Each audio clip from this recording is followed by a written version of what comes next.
aid that actually aids. And we're going to have a bit of a look at, well, how aid is being used and how it should actually be used, in their opinion. So I think I'm just going to hand straight over to Melanie, Kerstin and Luiza. Round of applause, please.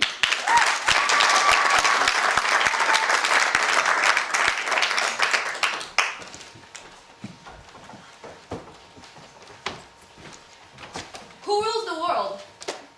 The government, the UN, the countries. The US, China, or the European Union? What about Africa, Asia, South America? Do people rule the world? If so, which people? The rich, the poor, or the middle class? I think the people who actually rule the world are not the ones who we elected. They're not the government ministers. I don't think even countries. Then what does rule the world? Money. Economic superpowers, big industries, and big companies are those who truly rule the world. Now, the question is, how are they using this money? Not in the right way.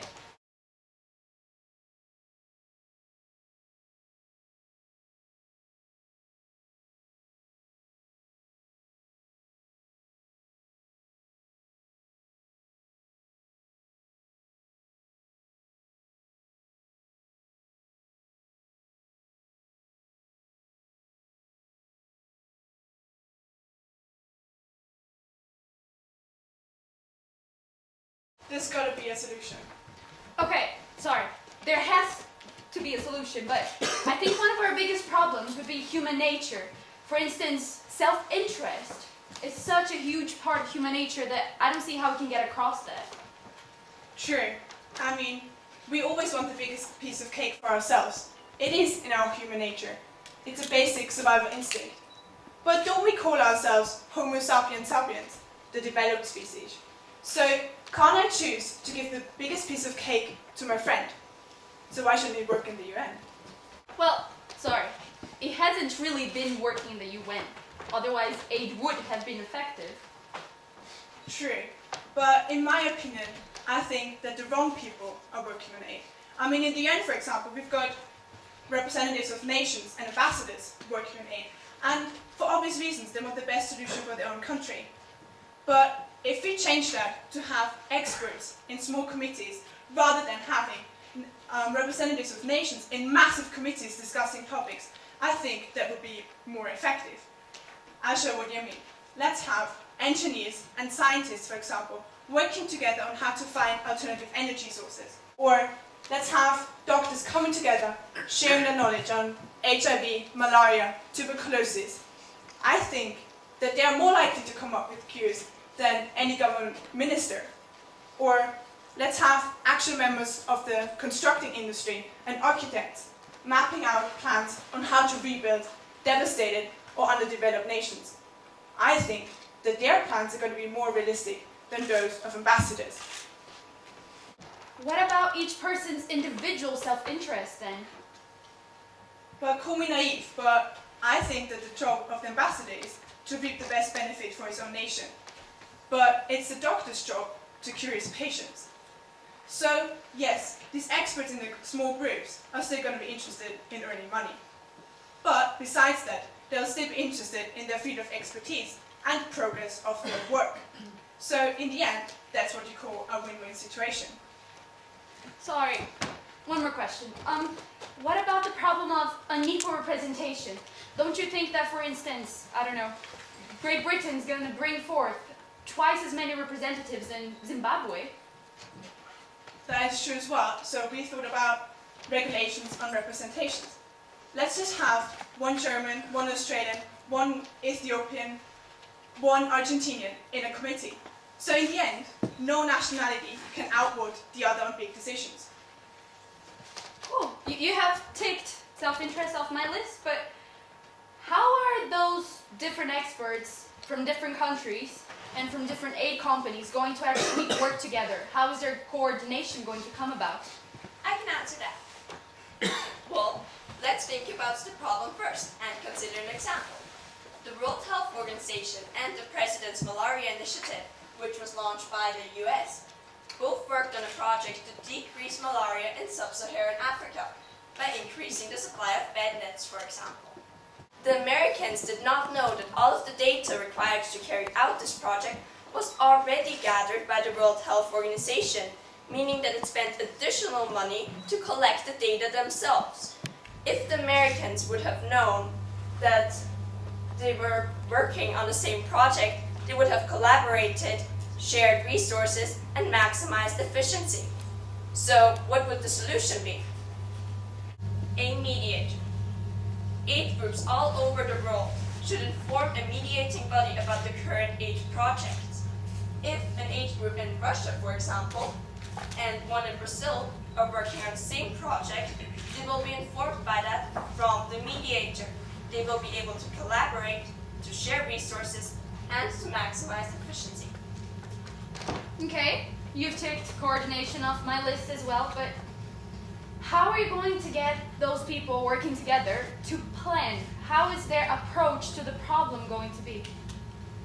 Well, currently, planners, which are big organizations, do not inform themselves about what an area really needs. They just design the project. They apply the so-called one-size-fits-all concept. Let's think about shoes. Planners give the same type and the same size of shoes to everybody who needs help. The receivers might not like the appearance of shoes, they might not fit into the shoes, they might not even need shoes. Imagine you want to run a marathon. What you need are running shoes. What you get are high heels. And you're a guy. Not gonna work. So what needs to be done? Well, big organizations have to send experts to the area that is in need. And the experts have to talk with the citizens to find out what they actually want, what they need. And afterwards, projects must be designed, not the other way around. For this, true aid can be achieved. Sorry, how though? I mean, you're gonna have all of those experts, they're gonna be traveling to other countries, so those aid companies are gonna need to pay for their accommodation, their transport, their food. Isn't that going to cause a loss of profit, and therefore isn't that a bit unlikely to happen? Well, of course it will cause a loss of profit. However, this does not mean that it's not going to work.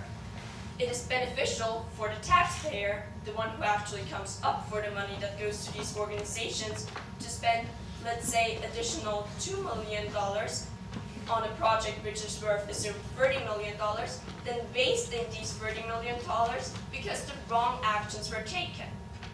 If there would be an international educational campaign in which free newspapers would inform the citizens about how their money is being wasted in those organizations currently, the taxpayers would want to change this. They would put pressure on the government, and as a result, the government would try its best to stop this waste of money as soon as possible. True aid will take place.